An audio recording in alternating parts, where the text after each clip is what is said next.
Olá! Alguém já parou para pensar por que alguns países parecem estar borbulhando de gente jovem enquanto outros estão ficando, digamos, mais grisalhos?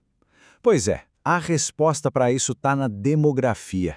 E olha, isso vai muito além de uns números numa planilha. É, na verdade, a história de como a nossa sociedade e o mundo inteiro está mudando bem debaixo dos nossos narizes. Então qual é o mistério? Por que esse desequilíbrio? Alguns países com um boom de nascimentos e outros com uma população que só envelhece.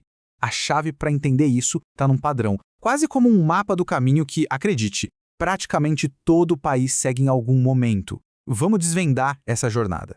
Ok, vamos mergulhar de cabeça nisso.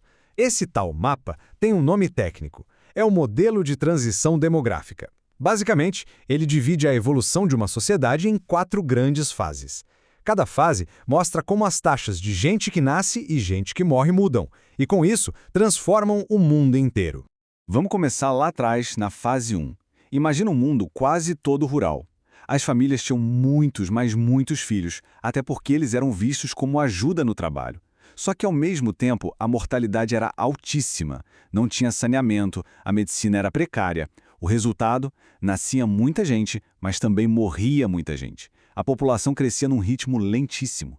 E aí, de repente, tudo muda. Chega a urbanização, chegam os avanços na saúde, saneamento, vacinas, e as pessoas começam a viver muito mais. A taxa de mortalidade, despenca. Mas o costume de ter muitos filhos, isso não muda do dia para a noite. Continua alto. E o que acontece quando nasce um monte de gente e quase ninguém morre? Exatamente isso, uma explosão demográfica. Para se ter uma ideia, a humanidade demorou milênios para chegar a 1 bilhão de pessoas. Mas, impulsionados por essa fase 2, em cerca de 200 aninhos, a gente saltou para quase 8 bilhões. É uma das viradas mais rápidas e impactantes de toda a nossa história.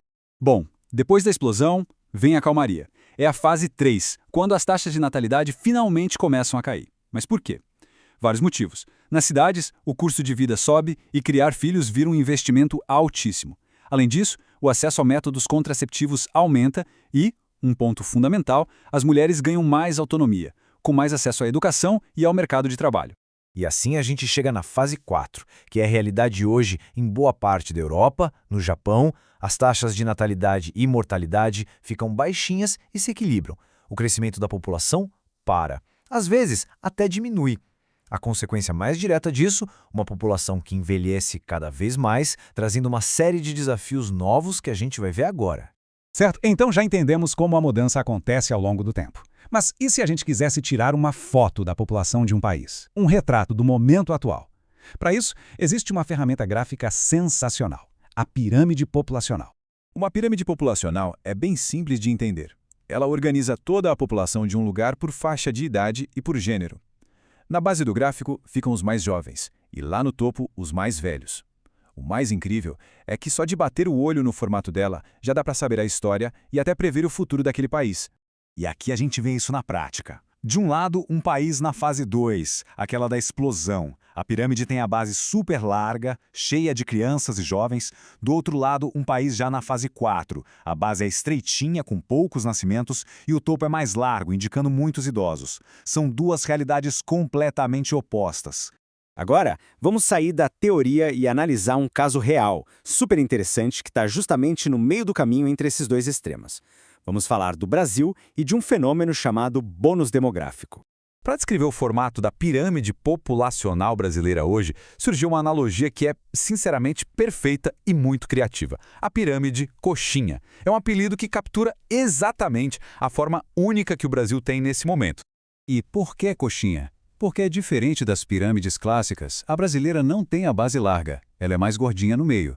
E esse inchaço representa justamente a maior parte da nossa população em idade de trabalhar, ou seja, adultos, com um número relativamente menor de crianças e idosos para sustentar. Esse cenário cria o que os economistas chamam de bônus demográfico. É como se fosse uma janela de oportunidade de ouro na história de uma nação. Você tem um exército de trabalhadores e, proporcionalmente, poucos dependentes. É um momento perfeito para um país dar um salto econômico e enriquecer de vez. Mas, e sempre tem um mais, essa janela não fica aberta para sempre. Para aproveitar esse bônus, não dá para ficar parado. É preciso criar empregos para todo mundo, qualificar essa mão de obra e, o mais importante, já começar a se preparar para o dia em que essa enorme população adulta vai se tornar idosa. É literalmente uma corrida contra o tempo. E isso nos leva direto para a grande questão. O que acontece depois que a janela do bônus demográfico se fecha? Países como o Brasil estão caminhando a passos largos para isso. E as nações mais ricas? Bom, elas já estão vivendo essa nova realidade. Esse gráfico aqui resume o tamanho do aperto. De um lado, os gastos com aposentadorias e com saúde para uma população idosa cada vez maior disparam. Do outro, a população que trabalha, que paga os impostos para bancar essa conta toda, está diminuindo. É uma matemática que simplesmente não fecha. E as soluções, olha, não são nada fáceis. Tentar reformar a Previdência geralmente causa protestos enormes. Incentivar a imigração para trazer mais trabalhadores esbarra em resistências culturais e políticas fortíssimas. E tentar convencer as pessoas a terem mais filhos com incentivos do governo, a experiência mostra que isso quase nunca funciona. Cada caminho tem um obstáculo gigante. E assim a gente fecha o ciclo. A transição demográfica é uma jornada pela qual todos os países passam. E o destino final parece ser um mundo mais velho. A pergunta que fica, e não é só para os governos, mas para todo mundo, é: será que estamos realmente preparados para as mudanças profundas que esse futuro, que já está batendo na porta, vai trazer?